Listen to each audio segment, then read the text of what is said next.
Attention mga Filipino senior citizens, Universal Social Pension, latest update alamin natin mula sa Senado.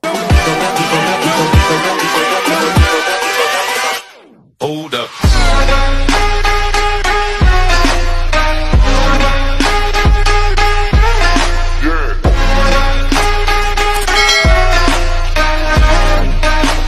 Hello mga ka-vlogs, welcome dito sa aking YouTube channel. Magandang araw po sa lahat ng mga manonood. Saan po kayong dako sa mundo? Kumusta mga ka-vlogs? Eto makinig, lahat ng mga senior citizen, atin pong alamin ang latest update mula sa Senado hinggil dito sa Universal Social Pension Bill.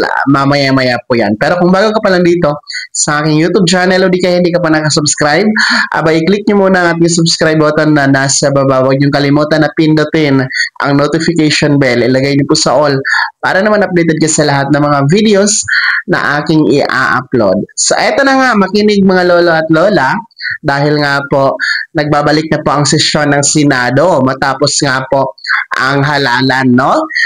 Yung break nila noong 2025 national and midterm election. And ngayon, nagsimula na po ang bagong set ng Senado at session na nga po nila, no? Kasama ang mga baguhan, nagbabalik at dating mga senador. Kaya naman po, atin pong tatalakayin ang latest update sa Universal Social Pension Bill. Una sa lahat, panukala pa siya, bill pa lang po at nasa Senado na nga siya.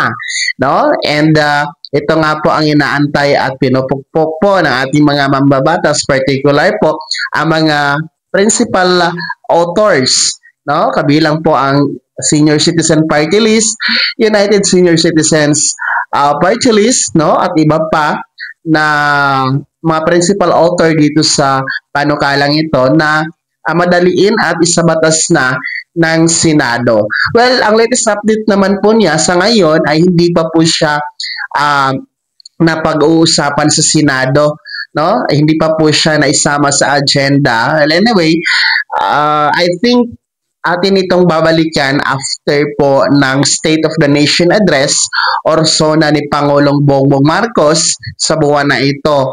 No? I think the SONA will be on last week of this month of July. So, mag-a-update tayo by August. Sana meron ng improvement, sana meron ng development itong Universal Social Pension Bill sa Senado. Kaya po manatiling nakatutok dito sa ating YouTube channel para sa karagdagan at totoong updates. Ulitin ko mga lolo at lola, panukala pa lamang po itong Universal Social Pension.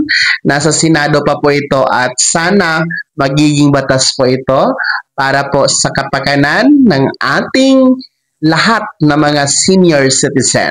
Kaya naman mga Filipino senior citizen, ano po yung komento at reaksyon sa balitang ito? Ano po yung panawagan sa ating Senado sa susunod na sesyon? I-komento nyo po sa comment section na nasa baba, pakilakip ng buong pangalan at kung taga saan kayo. Bago ako magtapos sa video na to, kung gusto nyo pong sumuporta sa aking YouTube channel, maaari nyo pong i-click ang ating super thanks button na nasa baba. Sa mga gusto maging miyembro, pwede i-click nyo po ang join button. Maraming perks dyan mga ka-vlogs. Be my member now. Sana'y naging gabay ang video na to kahit paano na pag-uusapan natin ang mga mahalagang bagay-bagay na may kinalaman sa ayuda, programa at benepisyo ng mga senior citizen. Kung hindi ka pa nakasubscribe dito sa aking YouTube channel, maaari nyo nang i-click ang ating subscribe button na nasa baba. Huwag nyo kaligtaan na pindutin ang notification bell. Ilagay nyo po sa all para naman updated ka sa lahat ng mga videos na aking i-upload. Maaari nyo din i-like ang video na to at kung meron ka pa mga katanungan, maaari nyo i-comment sa comment section na nasa baba. Paki-follow na din po ang aking official Facebook page na nasa screen nyo. Muli po, ako si Daniel Timpawa na nagsasabing dito sa aking YouTube channel, Pawang Katotohanan at lahat totoo lamang.